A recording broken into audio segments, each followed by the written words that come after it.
Bonjour Rudy, bonjour à toutes et à tous. En cette veille de Shabbat Kitetse, mais c'est pas de la paracha que je voudrais vous parler, mais de cette date, nous serons le 13 Elul.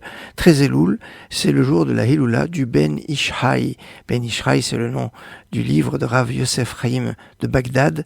Ce Ben Ishraï qui qui est à la fois un livre de halakha, c'est à la base une sorte de résumé du Shulchan Aruch, avec comme introduction, il est organisé suivant la paracha de la semaine, et on va dire, un programme d'études chaque semaine en fonction de la paracha. Alors il commence avec un Dvar Torah sur la paracha, et puis après, il égrène les halachot d'une façon assez succincte.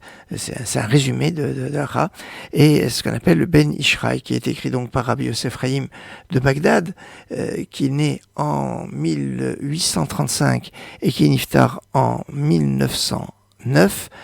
C'était un 30 août et ça correspond au 13 Elul. 13 Elul, c'est un jour très spécial parce que le mois d'Elul, c'est le mois notamment des Slichot dans le rite séfarade, et les Slichot sont ponctués par la pièce maîtresse qui sont les 13 attributs divins de miséricorde.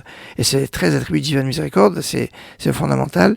Et c'est pour ça que le 13 est très présent de mois d'Elul. Et si vous prenez le mot Elul lui-même, si on le voit en petite valeur numérique, c'est-à-dire on ne compte pas les zéros.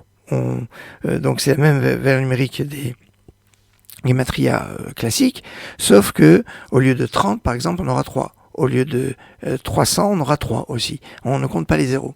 Ainsi, Elul s'écrit Aleph, Lamed, Vav, Lamed. Aleph, c'est 1. Bon, c'est pas d'incidence par rapport au 0, il n'y a pas de 0 dans 1. Après, Lamed c'est 30, alors puisqu'on ne compte pas les zéros, donc ça va faire 3. 3 et 1, ça fait 4. Après, on a le Vav c'est 6. Là, il n'y a pas d'incidence puisqu'il n'y a pas de 0. Donc 6 et les 4 qu'on a eu avant, ça nous fait 10. Et le Lamed de fin, c'est donc 30, mais on ne compte pas les zéros, donc ça fait encore 3. 3 et les 10 d'avant, ça fait 13. Donc Elul est basé sur le 13. Et le 13, donc le 13 Elul, c'est un jour très particulier. Ilula, donc, comme je vous ai dit, de Rabbi Yosef Chaim de Bagdad, du Ben Ishraï, qui a écrit de très très nombreux livres dans tous les domaines, que ça soit de la halakha, que ça soit des commentaires sur la Torah, avec une grande présence des gematriot.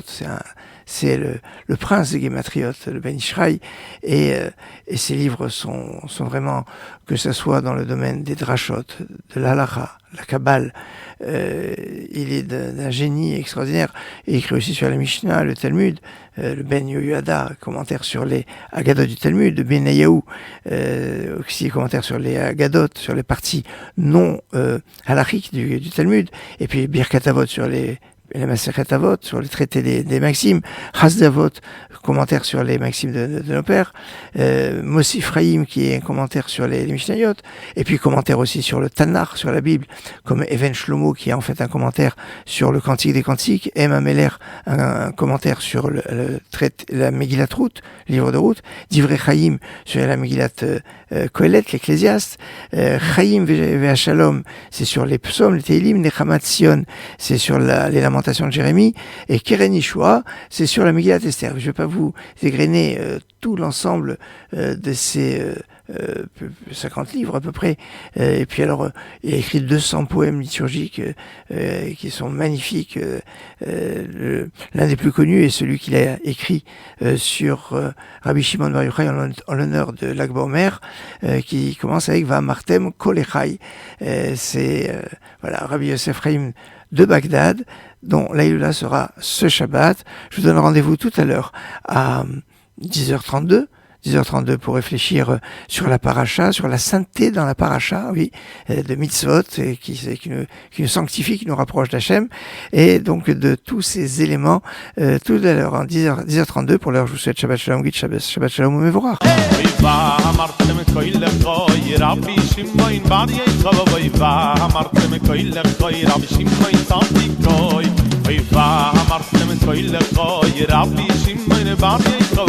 ואמרתם כל לחוי רבי שמעון צדיק בזכי סתנה אלוהי גאוי רבי שמעון בר יחוי בזכי סתנה אלוהי גאוי רבי שמעון צדיק